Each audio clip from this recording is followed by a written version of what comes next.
and Otis Lil O Stevenson. What's up, fellas? Hey, what's happening? The NCAA Final Four is what's really happening right now, Pep.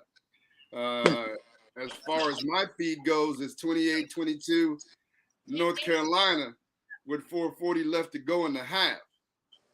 And so we'll see what happens with this. Kansas went up 7-0 to begin with, and North Carolina had to fight back, take the tempo back, and it looks like they're having. Any thoughts on the game thus far, fellas? Just like you said, I think Kansas just came out just a tad bit more energy. And just like Hubie Davis said, after North Carolina made their run, that he said they finally got settled in, and that looks like what has happened. I think Kansas has rushed a few shots offensively, but they're getting good looks, though.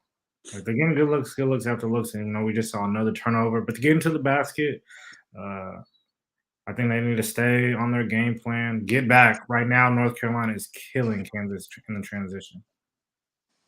Pep? Yeah, I lost Wi-Fi, so I don't have the game on right now. When I turned it on, when I lost it, it was Kansas was up by 1. So unfortunately, I can't see it right now. What's going on? But I'll just take your word for it, though. Okay, you're a victim of the big windstorm that's going on in Seattle. It looks like all day today with some gusting winds. I was out there and almost blew me away on my little afternoon walk.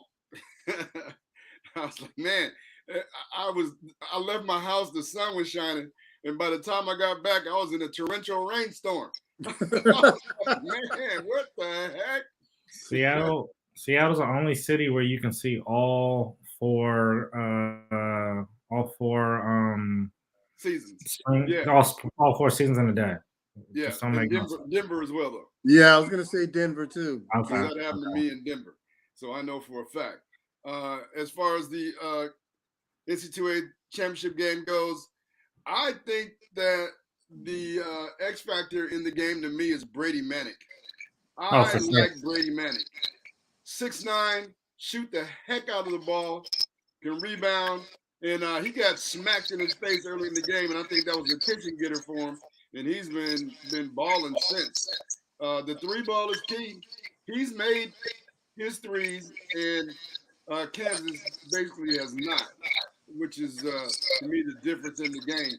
It's funny to me that Armando Bacot from North Carolina is playing with a severely hurt ankle, and he was hobbling on it for a minute, but then it looked like the painkillers kicked in, and he's been balling since. And so I'm hoping for a North Carolina victory. I'd love to see Hubert Davis get the W. Would that be an amazing year to beat Mike Krzyzewski on his retirement day and then beat Mike Krzyzewski again the first time they ever meet in the Final Four and then win the national championship? Oh, man, you could just retire.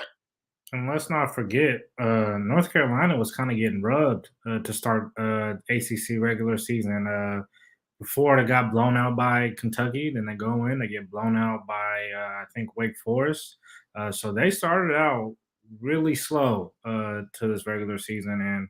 And Hubie Davis said that he kept faith in his team and still thought that these guys could get to the NCAA tournament and make some noise.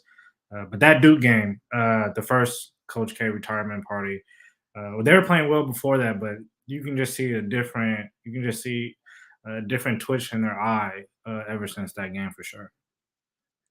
Yeah, I mean, it takes a minute. Like, I know taking over Seattle Prep from Mike Kelly, who had been there 20-something years when I took over that program while he was on sabbatical. It takes a minute to get the players to believe in what you're trying to do. Mm-hmm. Because I always say this, coaching is so subjective. if I coach a team, I'm gonna coach it my way. Pep coaches a team, he coaches it his way. You coach a team, you're coaching it your way. Even if we have some similar stuff that's been in the program, it's still a different voice, a different way of going about things, and maybe some different plays and schemes. And so you got to get players to buy in and believe in you that you're the guy to be able to coach them to get to where your team is set as a goal. And so that's what Hubert Davis has had to go through with North Carolina. And you see that in his emotions.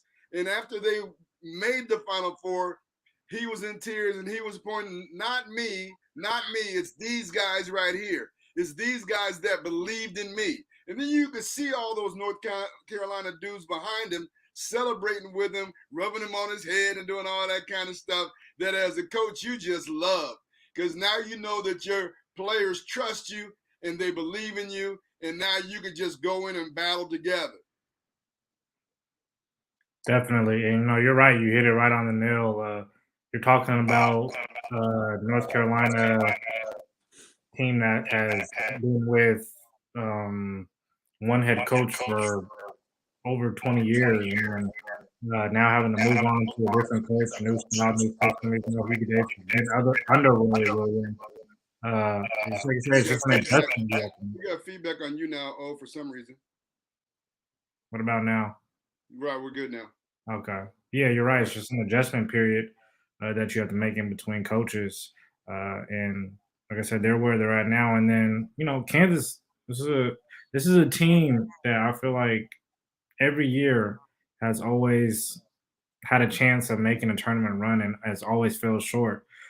They've kind of had, nothing's easy in the NCAA tournament, but they've definitely had the easiest road. If you look at who they played over the last 4 or 5 games to get here. So this is the toughest opponent that they played all tournament for sure. Yeah, you can actually say that they did have a pretty easy road, and they struggled. Remember, they struggled against Creighton. Yeah. Right. Yep. They struggled against Creighton. They struggled against Providence, and so they were fortunate. They struggled against Creighton, and Creighton was missing their best player. Yep. And so they got by with those. Creighton 79-72, beat Providence 66-61, and so they haven't played the most stellar competition. And then when they get to the Final Four, they play a crippled Villanova without their best player and best defender. So they've led a charmed path to the championship game. So I was not altogether convinced that they could beat North Carolina in the championship game. And so now they're down 10, and we'll see where we go down 14 from here in that particular game. Down 14 now. Down 14? Okay. Yeah.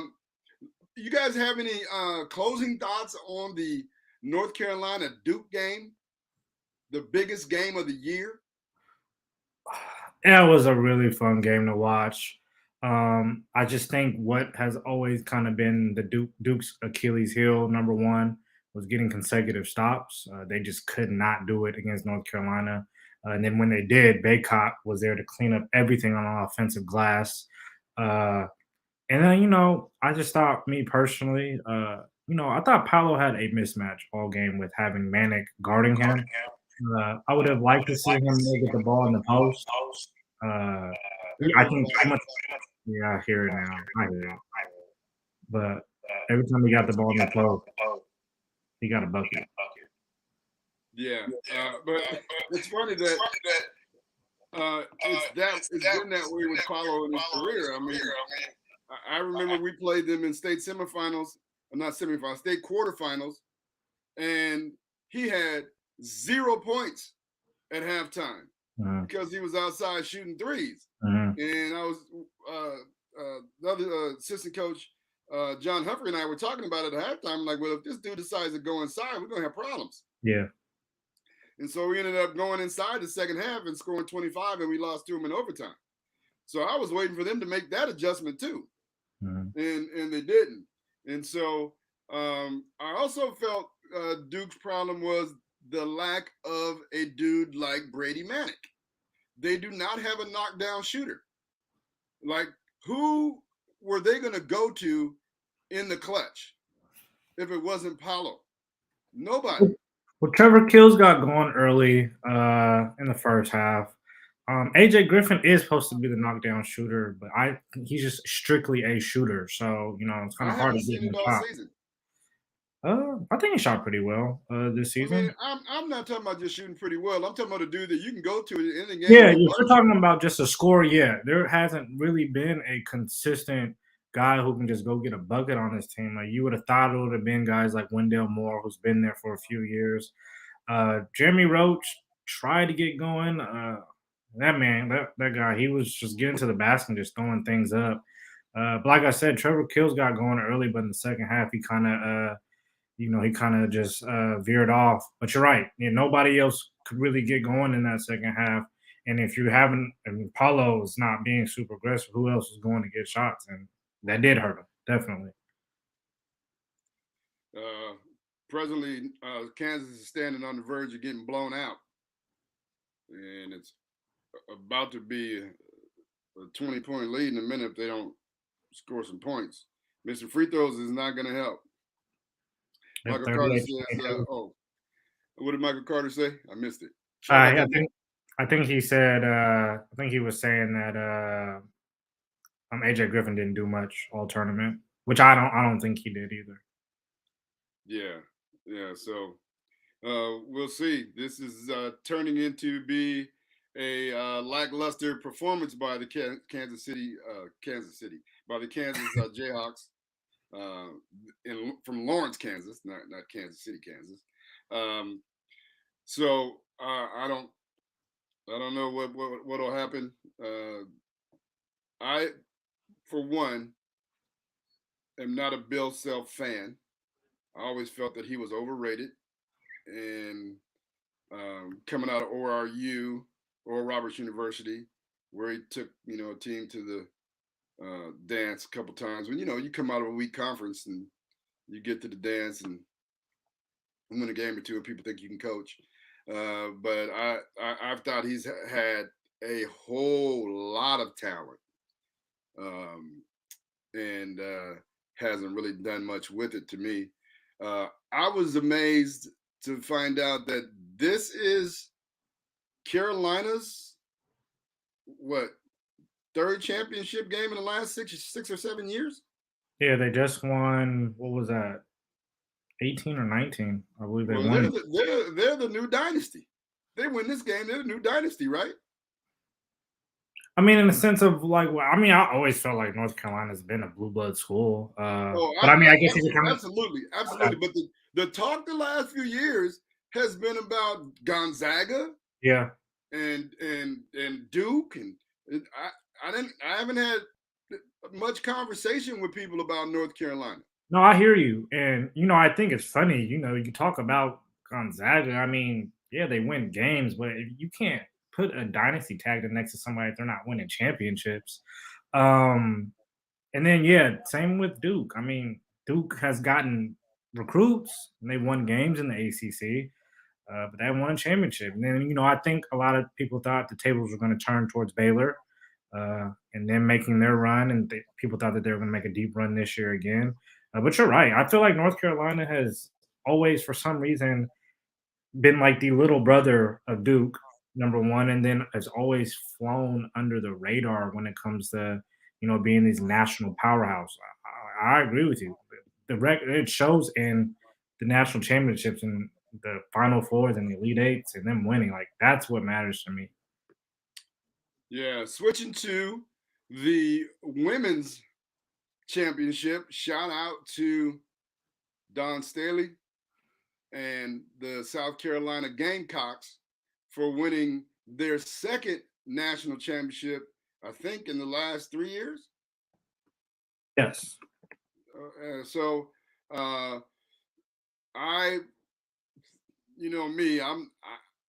I have not historically been a women's basketball fan, but I put aside my bias and watched the complete Final Four, and I was impressed. I was impressed, first of all, Friday night watching Aaliyah Boston just destroy Louisville like she was Moses Malone, putting up a double-double in that game and just dominated the boards and just controlled the game with their rebounding.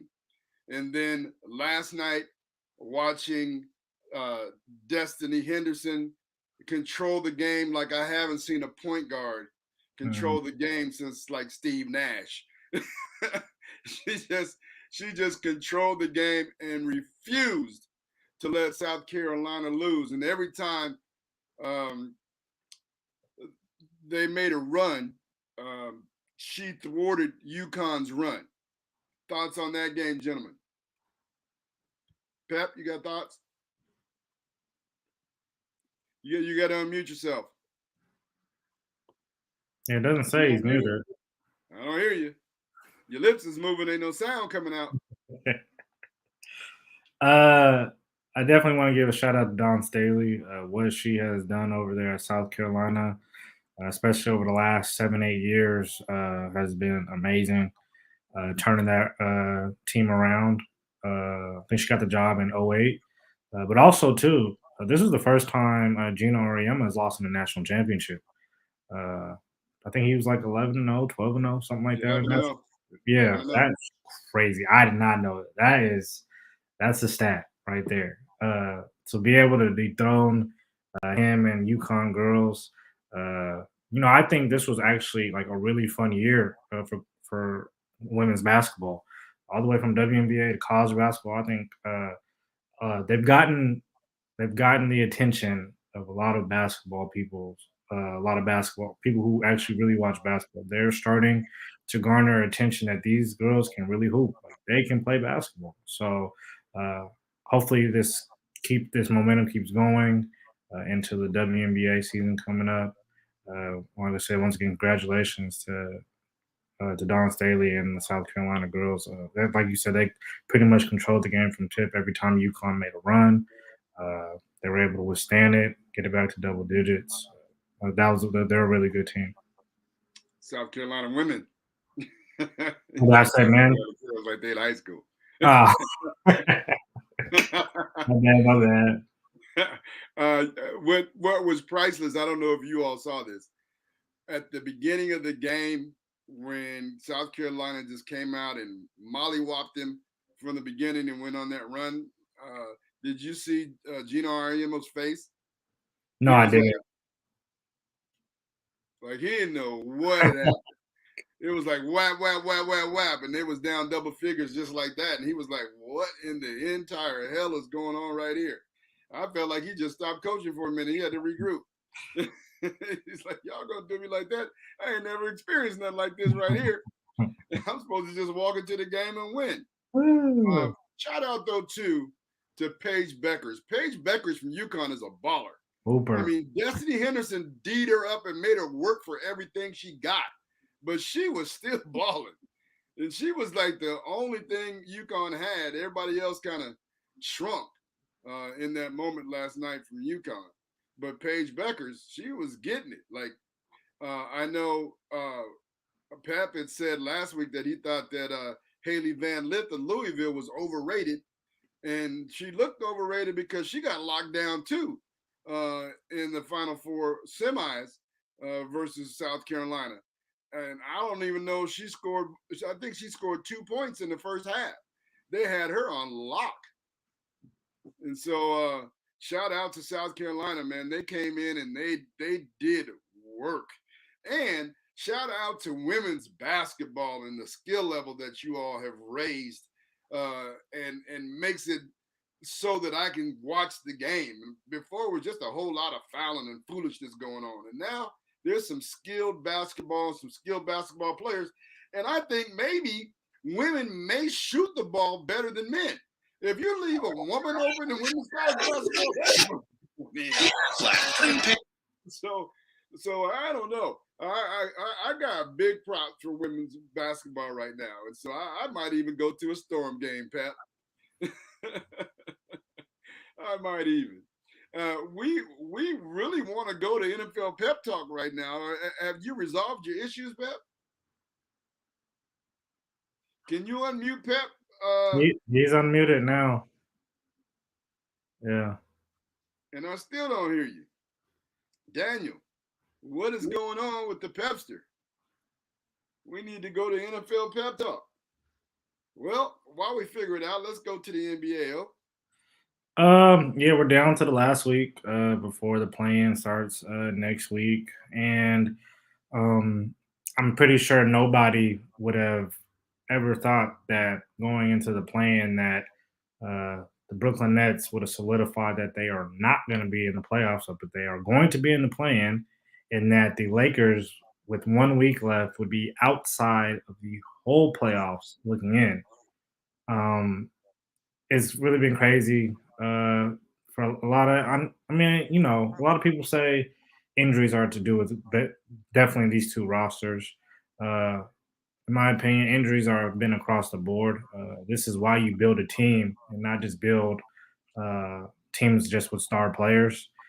Uh, but yeah, the Brooklyn Nets, like I said, they officially punched their ticket into the playoff or play-in after losing to the Hawks on Saturday.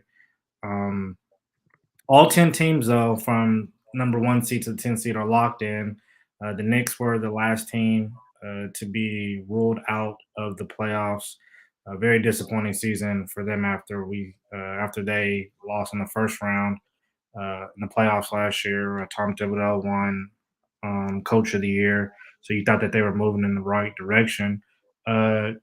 G is Tom Thibodeau on the hot seat? Is it him? Is it the roster? What is it there? It's very interesting. I felt like I was listening to Magic Johnson talk this morning on Get Up with Mike Greenberg, and Magic made a good point. And he said that the Knicks' problem was that they did not go after Lonzo Ball because Thibodeau needs a big guard. And Magic said he contacted them about Lonzo Ball. I'm like, Magic, you agent now? And they didn't take him, and he went to Chicago.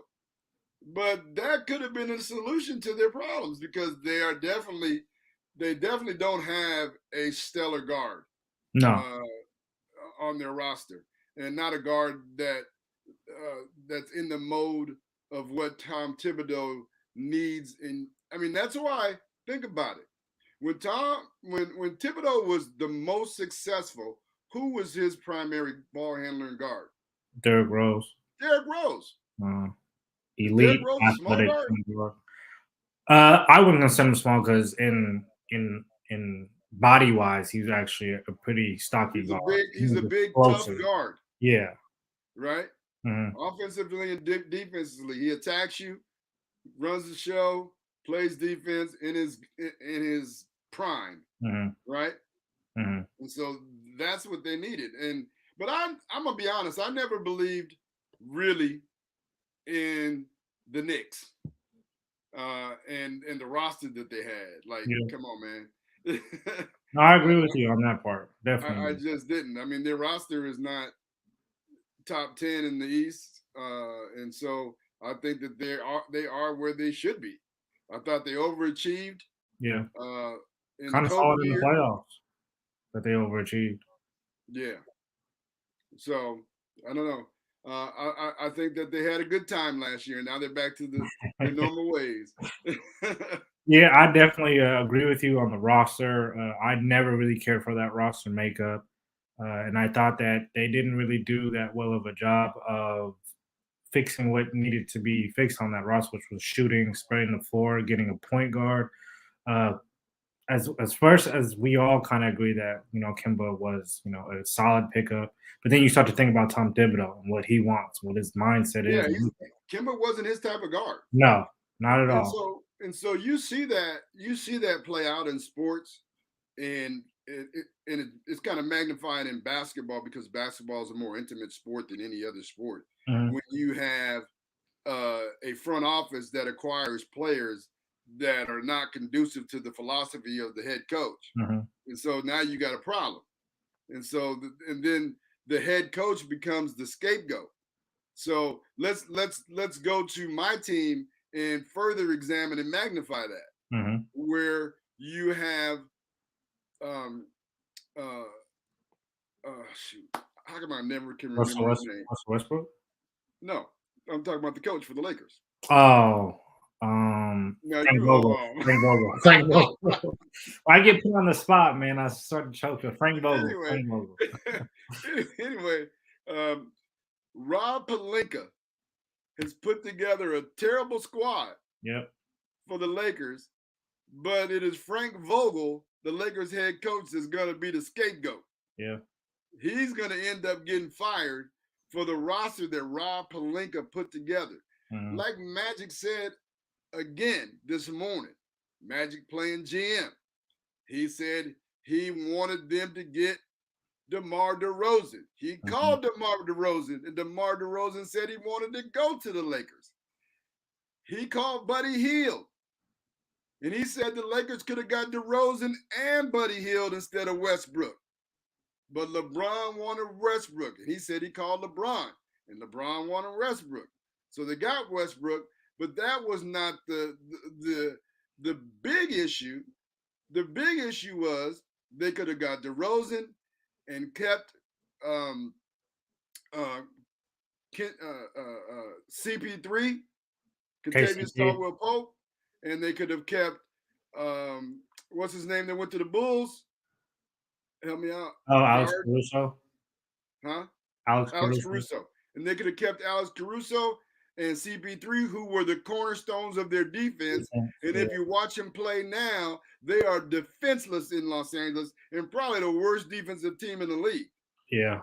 And just not even to mention, I don't know what – I feel like Bron was thinking once again, like taking the pressure off of him and, having somebody else on the ball. I don't think he really thought about fit. And Russell Westbrook has never played off the ball before, ever. Yeah, he didn't think that through. Yeah, and it's just not, it hasn't been a good fit, and you can see it because there's been games, even just last game against Denver, Russell Westbrook played solid without LeBron James on the floor. So, a lot of Russell Westbrook gets a lot of the blame too. He's had his bad moments. If you look all in all this season, I mean, it's been about as normal as he's had over the last 3-4 years. So, I just don't think the fit has not worked very well in LA at all. And now you see them to get into it after we come to our break. There are 2 games outside of the playoffs. 2 big critical games this weekend. LeBron James doesn't play in one of them. You get Anthony Davis back, and you now put yourself in a real bad situation where you cannot lose another game. Yeah. Well, how many games do they have left? 4. 4, and they have to win all 4 to get in the play-in? Well, I think it's also based on what San Antonio does. I don't think they can lose no more than 1. Okay. Because San Antonio also has a tiebreaker with them as well. So yeah. Do they play San Antonio head-to-head? No, okay. They do not. So basically the Lakers playoffs start now, right? LeBron comes back the next game. He plays out the rest of the season. It starts on Tuesday. AD's back. He's had a couple games under his belt. Yep. Right? Phoenix Suns on Tuesday. Yeah, well, hey. Yeah, no, it doesn't matter who they're playing. You're right. Exactly. Because, I mean, they've blown their chances. Like, they've lost to New Orleans twice in less than a week, right? Mm-hmm. And so, I mean, I hate to spend all of our time talking about the Lakers, but they're just a shambles. So moving on from the Lakers, let's go to whatever else you have on your notes. Yeah. Besides that, the Suns and the Memphis Grizzlies have locked up number 1 and 2 seed. Team besides the Boston Celtics, who's played really well this second half of the season, is Luka Doncic and the Dallas Mavericks. Shout out to Jason Kidd. They have now moved in 1 game behind the Golden State Warriors. A lot of that to do with Golden State having to deal with injuries right now. but they can catch the Golden State Warriors. That's something we want to look for here in the last week of the season. Also, if Utah doesn't pick it up, Minnesota can catch Utah for the 6th spot and push Utah down into the play-in tournament. They're only 1.5 games behind them, so a lot of movement on both sides. A lot to play for still in the West and in the East. I didn't get to mention that the Eastern Conference is still jam-packed 1 through 4. It's only separated by 2.5 games. It looks like the Cleveland Cavaliers, who were a top 3 team at a point, have moved themselves into the play-in series. Atlanta, who was outside of the plan as well, moved themselves in the 8th place. So you got those guys all jockeying for position. And then, like I said, the top of the East, I just don't think it'll be settled until closer to the end of the week. With how Miami's playing, they won 4 straight. They got themselves a little breathing room, and looks like they have the best chance of taking over the 1 seed. Those are going to be some fun matchups in the East, man. I can't wait for that to all be settled out. And you get nothing easy in the first round, even as a top seed. You possibly have to play Brooklyn, so it's definitely going to be fun to watch. So does Brooklyn really scare anybody now? Like they are about as defenseless as the Lakers as well. Yeah, true. I guess you got to look at one thing: playing Kevin Durant for possibly 6 to 7 games. I guess I think that's just they one. Can't stop nobody for 6 No, to 7 games either. Yeah, you're right. But I think they're going to be able to outscore people because in a 6 or 7 game series, Kevin Durant would have to. Well, I feel like this. Okay, they can get by 1 series, but after that, somebody's gonna be wore out. That's fair, and you're right. And that's kind of like been what their season has been like. They will get some type of jolt of energy and win 3-4 games, and then either they will start playing bad defensively for 3-4 games, or maybe somebody injury here. Kyrie has been in and out the lineup, but he's finally here. And we all thought that Ben Simmons was going to be a big part of helping them defensively. He hasn't played a game yet. Steve Nash said over the weekend that he is not going to play in the regular season and probably will not play in the play-in tournament. So it's kind of, and in my opinion, it's always kind of tough to just hop up in the playoffs and try to play at a high level when you haven't played all season. So no, I definitely hear where you're coming from, G. I just think, the thought process, especially as a head coach, having a game plan for Kevin Durant. Ben Simmons is like when you go to the used car lot and get that fancy new used car, and you pull it off the lot, get it home, and it don't run. Like how they get that dude with the bad back? He hasn't. That's the craziest thing in the world to me. Yeah, he hasn't played in forever, and how do you have a bad back? I don't know. Like I said, I can understand maybe having some back stiffness, but I just don't. Hey, I don't understand why y'all brought Pep back and he's not set yet though. I'm getting dizzy. I need some Dramamine. What is the issue? What is really going on right now?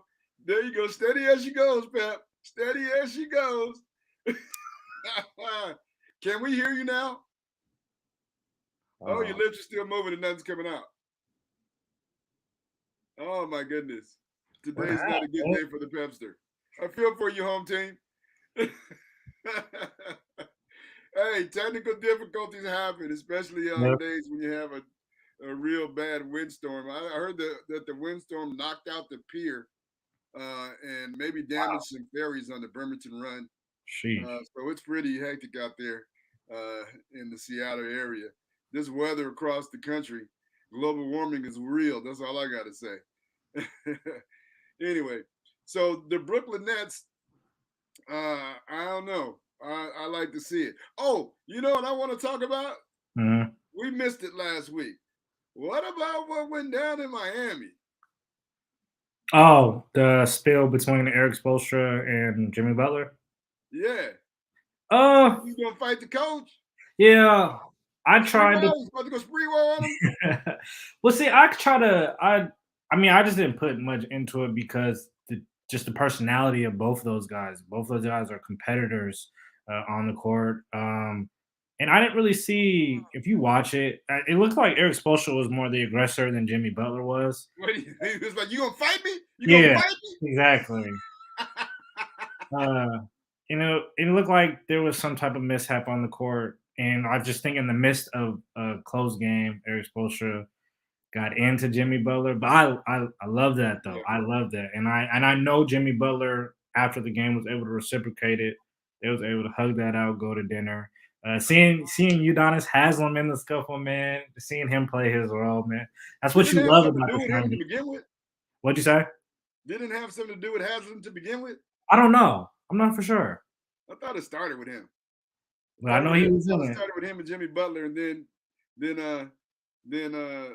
Yeah, I think it Haslam might have jumped did, in. and then Eric Spoelstra Yeah. had the spat. Yeah, I meant to ask you about that. That was the craziest thing in the world. But like, you about to go spree well on him? Fight the coach. But that's their team though. Like that's what you love about this, and that's what is going to be the difference of them if they can make another finals run. Is that toughness that team is made all the way from Eric Spoelstra down to guys like Udonis Haslem.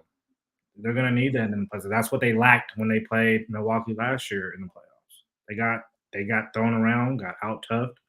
And so, like I said, they got to run into a team like Brooklyn in the first round. It's going to be another, like I said, 6-7 game series, in my opinion. But you're right. I think Miami is the better team, though, for sure. Well, presently Miami is in first place in the East. Yep. Like you said, it's amazing how everything has shifted. Last week it was Boston. What? Last week it was Boston in first place. Yeah, but I was saying how the power is shifted from the West to the East. Oh, I know. Right? Remember how everybody good was in the Western Conference. Now everybody good's in the Eastern Conference, and the Western Conference is in. But I still think that the Western Conference is fun to watch. I mean, the Dallas Mavericks and Luka are fun to watch. Yeah. Golden State, even without Steph, is still fun to watch. Waiting for Klay Thompson to get his rhythm back. Maybe he gets his rhythm back in the playoffs. Steph comes back, and then they're formidable like they should be.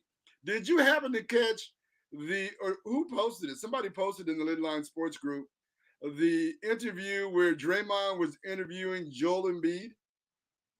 Oh, and he was talking about if they make it to the finals. He was talking about getting double teamed. And Embiid was saying, we ain't never double teaming you. Oh, Draymond Green said he was going to get double teamed. Embiid was saying that I ain't never double teaming you, and I'm not worried about that you double teaming me. It was hilarious. Those guys, man, those both talk so much, and you seen him. Embiid was like, if we ever, Embiid talks. What do you mean? What do you mean? If we have a choice to leave you open or Steph Curry, who's gonna leave open? You. Draymond Green has been open his whole career in Golden State. Draymond was like, yeah, and I made people pay for leaving me open.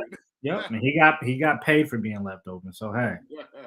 So if you're being left open, Draymond is for a reason.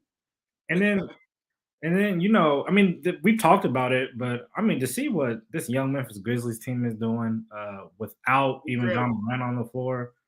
Incredible. I think 21-2 without John Morant on the floor, something like that. That's crazy. I watched it live. The Suns just played them a couple days ago, and we were healthy. They weren't. Or they didn't have John Morant. Hey, Desmond Bane does not pass the eye test, but he is a flat-out baller. Yep. He's a flat-out baller. And I love how he talks trash to LeBron every time they play them. And so him and Devin Brooks and my man that doesn't even look like he can play basketball. What's his name? You don't know what I'm talking Steven about. Adams. Steven Adams. Huh? Steven Adams. Steven Adams looks like looks like he should be in Hollywood making movies or something. He looks like Aquaman's brother. I was super surprised about the trade for when they swapped Jonas Valanciunas for Steven Adams. Yeah, because I like Yeah, Valanciunas. yeah, but that's just one of those trying to put together pieces of a puzzle. I And clearly, agree. this piece works better than what Jonas brought because it's working really well. Uh, I thought that maybe that it was kind of too early to call them necessarily contenders 2 months ago. But boy, I don't think anybody from 1 through 12 or 10, 8 wants to play Memphis for 7 games, man. Those guys are good. And Taylor Jenkins, if the Suns wasn't having as good as a season they were having, then he'd be coach of the year and it wouldn't even be close. Memphis just reminds me. I'm not saying personnel wise, but just how they have come on the scene. They remind me of the Golden State Warriors. How they're young Mm-hmm. and talented, and now they're starting to make a name for themselves. In like a few years, I could see them being world champions. Yeah. Easily. Mm-hmm. Because of what they're doing now and how they're progressing. But who I was really talking about is Kyle Anderson. Kyle Anderson. Oh, Kyle Anderson, slow-mo. Kyle Anderson don't look like he can play a lick.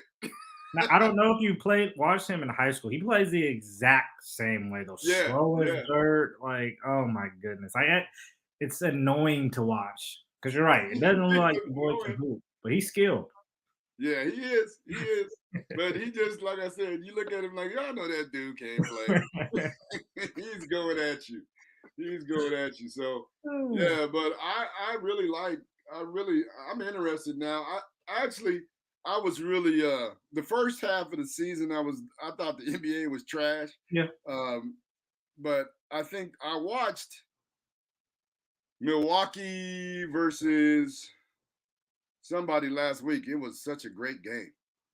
I can't remember who it was. Was it Brooklyn? But it was Brooklyn. Yeah, that was a good game. Yeah, Milwaukee versus Brooklyn. It was such a great game to watch. Giannis is amazing. He gets better every game. Just think of where he came from, like where he started out at. Never playing basketball over in the U.S., coming all the way from Greece, being this tall, skinny kid. Whoever scouted him in the Milwaukee Bucks organization, I hope he got a fat raise.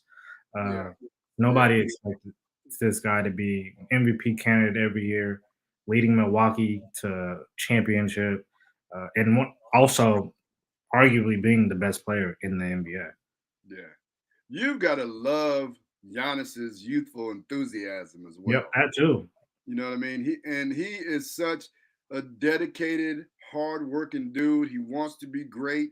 You can see that. You can see that on how he consistently expands his game. Mm-hmm. I mean, he beat Boston the other night. Not Boston. Brooklyn the other night with the 3-ball. Yep. And so before there were two things: leave him open, let him shoot threes. Yep. And foul him and let him go to the free throw line. You can't do none of that anymore. Nope. Right? And he's just such a great example to me to be able to preach to kids how you develop as a basketball player, and you just don't accept good. Like he was good, but he did not accept just being good. He was an MVP and still working to get better. Yep. And so I always say to my team, don't let good be the enemy of great. Yep. And he's a good example for that. And they're healthy too. They got Brook Lopez back. They have every piece that they had pretty much from last year's final run. So they're another team in the East. To me, they're the favorite. They got to be the favorite. Mm-hmm. Right? I mean, Miami's the first now, but I'm still rolling with Milwaukee. Like, you got to beat the defending champion. Like, I feel like they can go into any city and win. Yeah, I don't think when it comes to seeding and home court advantage for them, it won't make much of a difference. It'll be the teams like Brooklyn who needs that.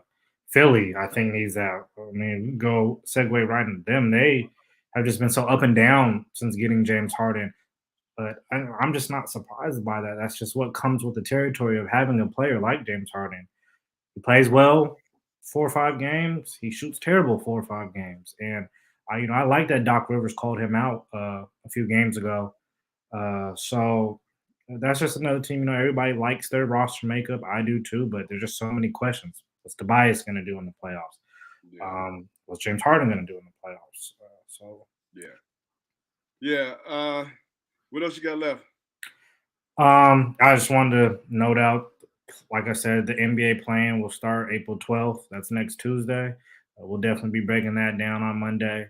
And then the playoffs start that following, I want to say Saturday, April 16th. So we're right there. And then power rankings last week, man, the Suns squeaked out, ending this season number one, 62-16. They haven't played all that well over the last 2 games, but I just think they're going through that little I'm ready for playoffs funk. The Memphis Grizzlies, like I said, right on the Suns' tail. I wanted to put them number one. They're at number two. The Miami Heat, once again, 4-game winning streak. They popped themselves into number 3 position. Boston Celtics, shout out to Boston, or Ime Udoka doing a very good job over at the Boston. Shout out to Ime Udoka. Yep. Another pinpoint of how we talked about coaches players having to get familiar with a new coach, and they're finally buying into him. And then number 5, your 2021-2022 NBA champions, Milwaukee Bucks. Yeah, in the Eastern Conference, the play-in games as of today are Brooklyn and Charlotte. Will be Brooklyn and Cleveland and Charlotte at Atlanta. So it goes 7-8. So it goes 7-8, 8-9. I mean 9-10. Yeah, so 7-8 plays. The winner of 7-8 goes on to get the 7th seed. The loser has to play the winner of 9-10 for the 8th seed. Okay, so that would be Cleveland. Cleveland with the advantage, right?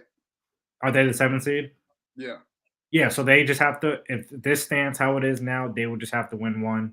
They get the 7th seed. They have to beat Atlanta at home. They get the home court, so they will be at home. And when they're really good at home. Okay. And in the West, it's Minnesota at the 7th seed, Clippers at the 8th, New Orleans at the 9th, and San Antonio at 10th spot. And that could change in 4 days. So it could. Definitely could. Stay abreast of that.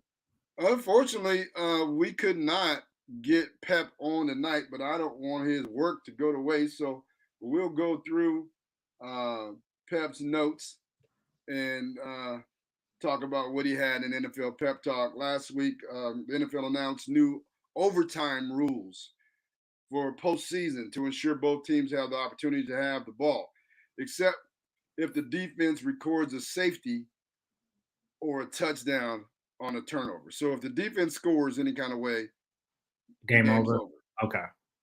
Now this is after hearing quarterbacks complain about once somebody gets the ball after the first, it's over. It's interesting to me how the rule came into place after everybody complained that Josh Allen didn't get the ball in the epic Buffalo Kansas City game, even though the year or 2 years before the same thing happened to Kansas City.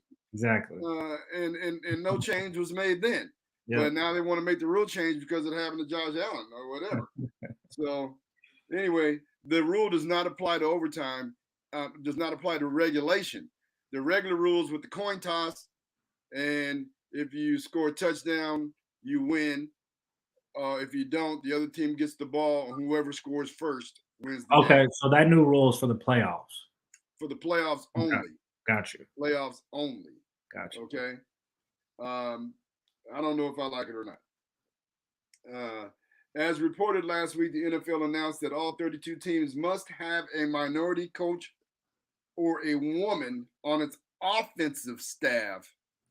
Offensive staff, not defense, offense. I guess the rationale for that is most of the hires come from the offensive ranks. Yeah. So, and that's where the most movement occurs. Mm-hmm. So, the reason is they want to further enhance diversity within NFL coaching rank. Yeah.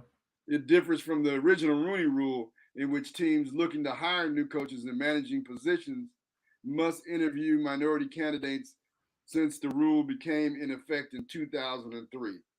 The NFL still finds itself lacking in diversity nearly 20 years after the Rooney Rule was implemented. Deion Sanders, coach of Jackson State, has been an advocate for minority hires. Sanders doesn't like having to force the issue, but likes it nonetheless. Now, my 2 cents on this whole thing is you can take a horse to the water, but you can't make him drink.